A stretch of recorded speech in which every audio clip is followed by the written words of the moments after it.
Hey everybody, welcome to my channel. My name's Lee. You're watching Dark Roots Creations, and this is my November reading wrap-up.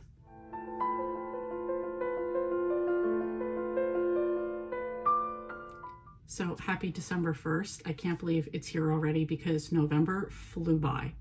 So, okay, a few things. So in November, I read 9 books. I'll put my little board here. I was co-hosting Nora November with Tina. Put her information below. I did intend to do a couple reading sprints. That never happened because I swear I lost a week in November and time just got away from me. So I apologize for that.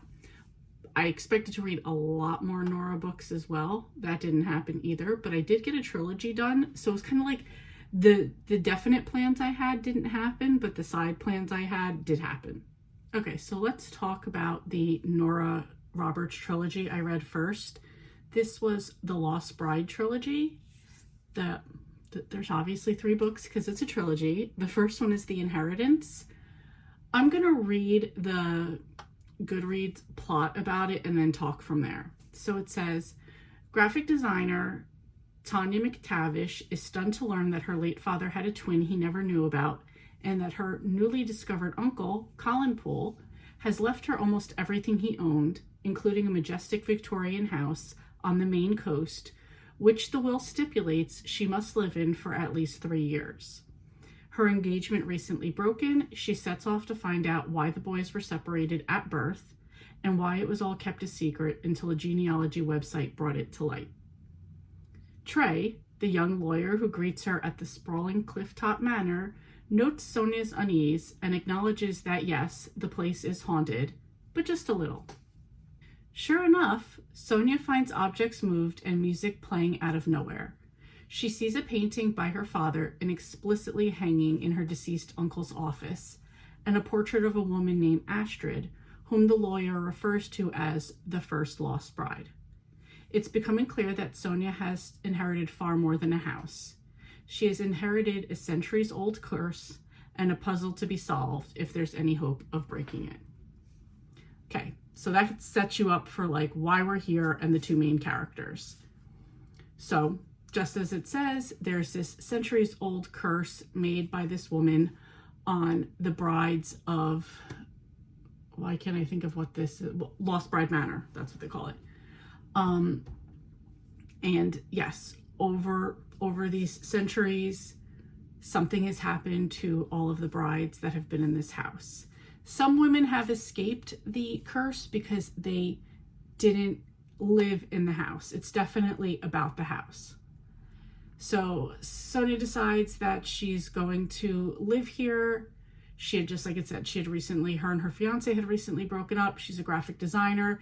He was also a designer, so the job thing kind of clashed because they worked at the same place. She decides to start her own company, do her own thing, and move to Maine to see what this is all about. I love the people that were here. So there's the other relatives. There's Ace, who's like a great uncle. Then there's Deuce. Then there's Trey, who is the third son in this family. She has a cousin that she meets here. Her best friend Cleo is involved. She is an illustrator, a painter, an amazing one at that. So she kind of comes along for the ride. She definitely brings her grandmother's Cajun voodoo magic with her as protection because yes, this mansion is haunted. And after she's there for a little while, she realizes that the woman who cursed the brides, cursed the house, does not like her and tries to show it in many different ways. But she also finds out that there's some other ghosts and spirits that live in this house as well, including Clover, who I won't tell you who Clover is in the story, but Clover was very hippie and she communicates through music. So throughout the series, it's great to hear how she confirms things, how she gives information, how she participates in the conversation by playing a song. usually through their cell phones. So that was a really fun part of it. Obviously, Sonia and Trey are going to be a couple. Like I said, Cleo, the best friend, is there. There's a couple pets along the way. And Sonia, really getting to know the brides through a mirror. And the mirror comes into play in book 2, where at this point, and I'm giving some stuff, I'm not really giving everything. In the mirror, we're definitely, Sonia and Cleo are living in the house. They are uncovering a lot of stuff. They're trying to restore the manor. They're trying to be part of the community in this town by opening things up, by opening themselves up. A lot of their work. There is this amazingly gorgeous, I wish I could see it in real life, mermaid painting that Sonia does in exchange for somebody to build her a boat, which I thought was a pretty cool part of the story too. Also, Sonia just like getting involved in the community as far as helping people with their websites and graphic design stuff. And so she's able to communicate or go back and see visions, see things that happened over time through the mirror. And you have to be related to the pools to be able to do this fully and see everything. So her and her cousin are able to see this. And then in the third book, the 7 rings, because when this curse was put on each one of the brides, the ring, their wedding ring, gets taken from them by this evil mistress of the manor. So in the third book, the 7 rings definitely come into play. It is a family event of trying to figure out how to break this curse, how to save these brides, and how to restore peace to the manor. So that's kind of the whole story. There is romance in it. Obviously, there's paranormal in it. I'm not a huge paranormal fan. Going into it knowing that's what this was, and again, like the whole Clover music thing just made it very cool for me. There are a couple other good visuals as far as the paranormal go. Overall, I think I rated each one of these books 4 stars. Let's take a look. Yes, and yes. So all 4 I gave 4 stars. I mean, all 3 I gave 4 stars. I really enjoyed it. I just think that Nora really can write a bunch of different genres. I've seen her do paranormal well. She did dystopian very well. She does suspense well. I don't know. I just enjoyed everything that she's done so far that I've read. So I would highly recommend. Thank you, Tina, for offering to do this again with me this year. I really enjoyed it. I wish I had gotten more in, but sneak peek, I do have a Nora Roberts project that I'm going to be working on in 2026. So I'll definitely get to the books I didn't get to for this year. Okay, so now I'll start back at the beginning of the first books I read for the month. The first one I read was a buddy read. This is The Kind Worth Saving by Peter Swanson. This is book number 2 in the Henry Kimball / Lily Kittner series. So the book it says that there is always something slightly dangerous about Joan. So when she turns up at a private investigator, Henry Kimball's office, and asks him to help investigate her husband, he can't help feeling at ease, a little ill at ease. Just the sight of her stirs up a chilling memory. He knew Joan in his previous life as a high school English teacher when he was at the center of a tragedy. Now Joan needs help proving her husband is cheating. But what should be a simple case of infidelity becomes much more complicated when Kimball finds 2 bodies at an uninhabited suburban home with a for sale sign out front.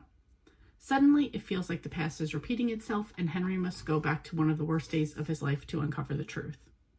Is it possible that Joan knows something about that day, something she's hidden away all these years? Could there still be a killer out there, someone who believes they've gotten away with murder? Henry's determined to find out, but as soon as he steps closer to the truth, a murderer is getting close to him, and in this hair-raising game of cat and mouse, only one of them will survive. So, yes, Henry used to be English teacher, high school English teacher. Then he was a police officer for a while after that, and now he is a private investigator. He knew Joan she was one of his students back in high school, and there was a tragedy that happened at the high school, particularly in his classroom and involving one of Joan's friends. So I guess she finds out that he's an investigator. She uses him because she knows who he is.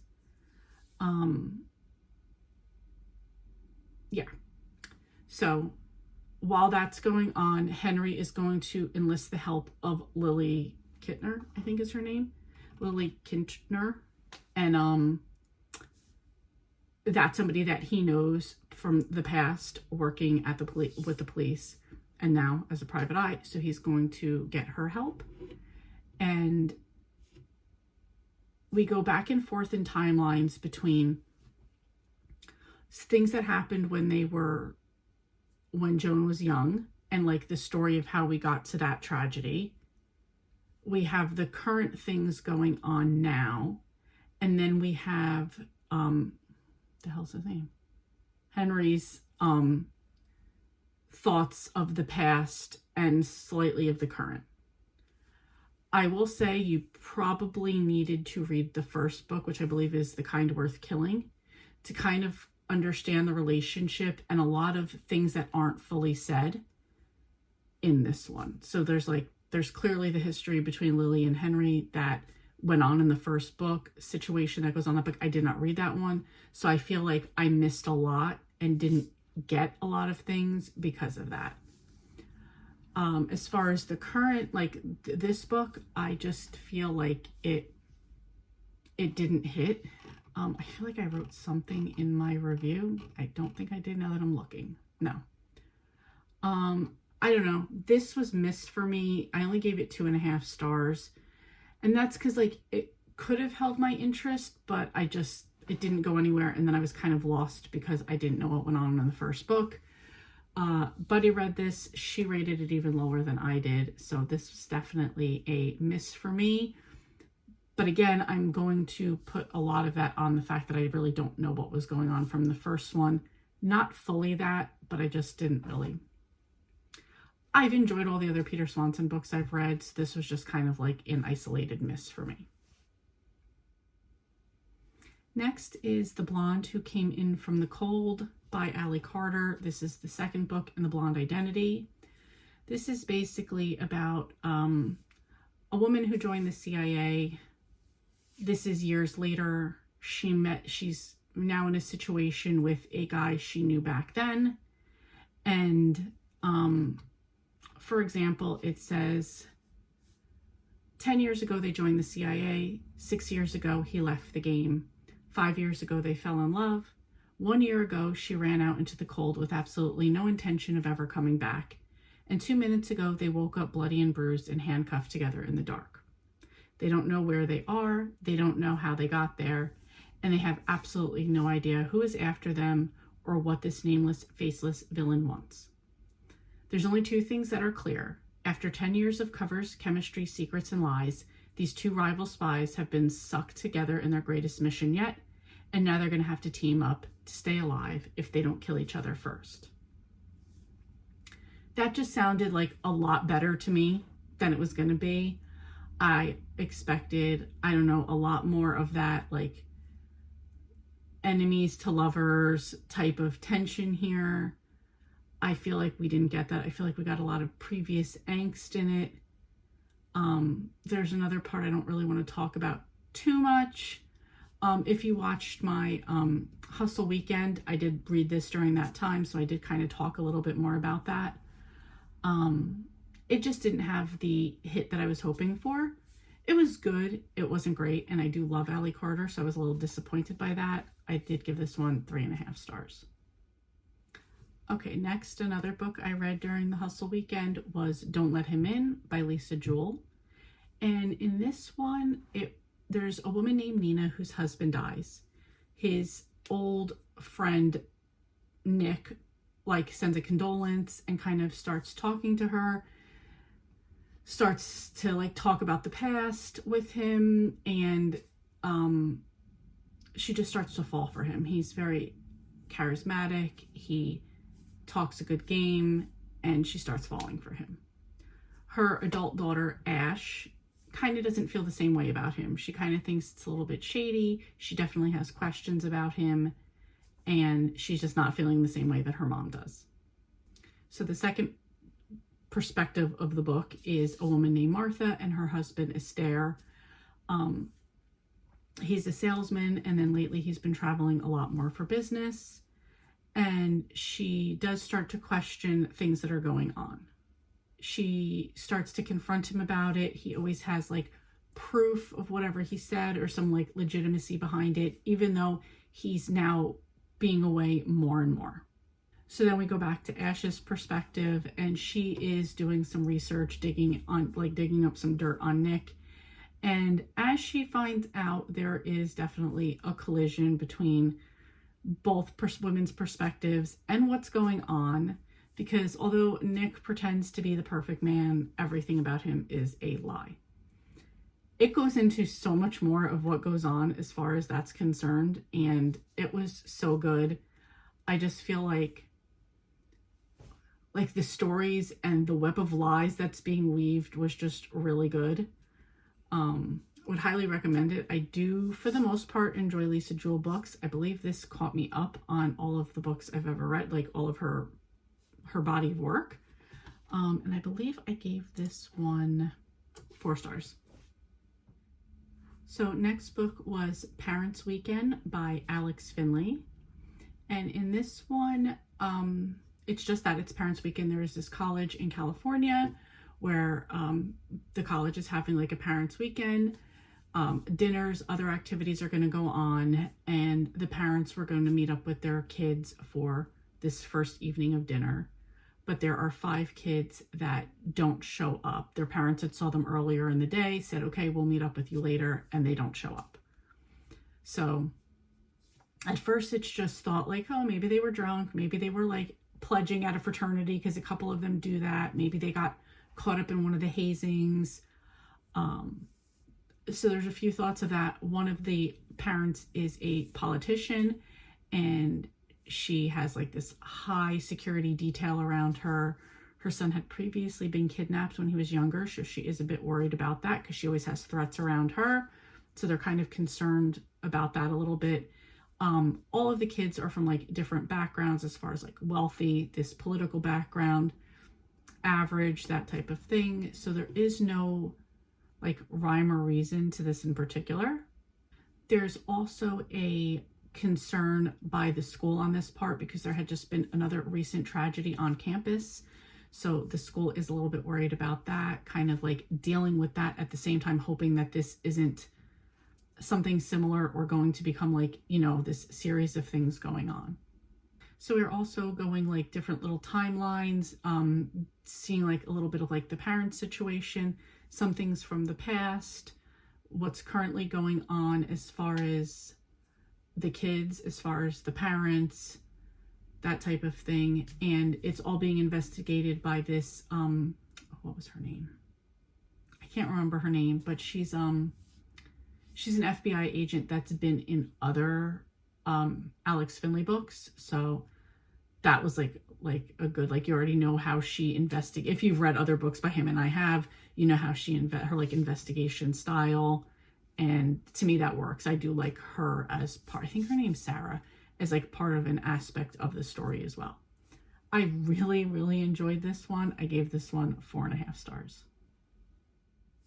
Okay, next was another buddy read. This is What Happened to Nina by Dervla McTiernan. First time read for both of us. And in this one, there is a young couple. It is Nina and Simon. They have been together for a few years throughout high school. Now they're adults. They go to, Simon's family has an estate in Vermont, like a mountain estate. They decide to do kind of like a hiking. I don't remember if they went skiing. I believe they did, but a hiking trip up there, staying up there for a while. And then Simon comes back and Nina doesn't. And the story that Simon says is that him and Nina broke up. She admitted that she was cheating on him. She decided to stay there. He decided to leave, and her friend was going to come pick her up in the morning. They can't find her. Her parents are very concerned, obviously. She has a younger sister as well. And when Simon's family isn't exactly being as helpful because they're just kind of, oh well, the family, Nina's family, takes to the media to help them find their daughter. So going to the media obviously sparks a lot of people coming up with their own theories of what happened. You have like the armchair detectives, you have the social media, the bloggers, the podcast, everybody kind of coming up with their own situation of what happened, just making assumptions. There is a point where Simon's family is like pressured into doing a search on the property. So volunteers come, Nina's family comes, Simon's family's there as well. Simon and Nina's mothers really don't think too highly of each other. And so it really becomes a story of, you find out very early on what happens to Nina. So it's not really a story about that. It's a story about the families, and on Simon's side, what his parents would do to protect him and protect their reputation, and what Nina's family would do to find their daughter and find the truth. There's a few twists that happen in here, which I thought were really good, but what really solidifies it for me is at the end, just like the last few paragraphs of what goes on was just so validating to me. I really enjoyed this one. I gave this 4.5 stars. Buddy read it. She gave it an easy 5 stars. So highly recommend this one, as well as we are going to incorporate more of her books into our reading for 2026. Okay, just on a side note, this is why I review the books as I go along, because when I have to come back here at the end to think about them all again, it's like, this is why I do them as I go. Anyway, that's it. Last book that I have is The Paris Widow by Kimberly Bell. I'm going to read the plot for this one. So this one says, when Stella met Adam, she thought she had finally found a nice, normal guy, a welcome change from her previous boyfriend and her precarious jet-setter lifestyle with him. But her secure world comes crashing down when Adam goes missing after an explosion in the city square. Unable to reach him, she panics. As the French police investigate, it's revealed that Adam was on their radar as a dealer of rare and stolen antiquities with a long roster of criminal clients. Reeling from this news, Stella is determined not to leave Paris until she has the full story. Was Adam a random victim of the target of the explosion? And why is someone following her throughout the streets of Paris? I'm going to leave it at that as far as that goes. That pretty much says it all. This was also a buddy read. And that's pretty much the plot of the story. I feel like in the book, though, they make Stella sound in the beginning a lot more innocent than she is. This plot makes it sound like her boyfriend isn't as menacing gangster as he appeared in the story. There's a cast of other characters that we are introduced to in this that you wonder about. Some American, some Parisian, some other. Some are there to help her, some are there to use her, some are just along for the ride. But I just felt like we weren't that interested. Like, you're interested, but nothing's really happening. Nothing's really pushing the story forward to make you like want to get to the next one. You're just like, okay, we're just following along to see what happens. And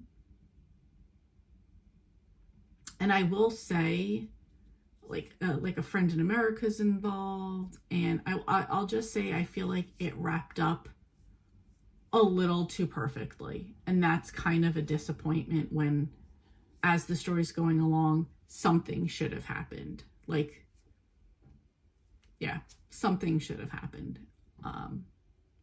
Yeah, so with that, I gave it, I think I had originally said 3.5 stars, but as I had thought about it over a 24-hour period before I was going to talk about, like we were going to talk about the buddy read, I was just really like, no, it's 3 stars. I do hold my thrillers to a little bit higher of a standard in rating, and 3 is just very average to me, which is not what I want out of a thriller. So yeah.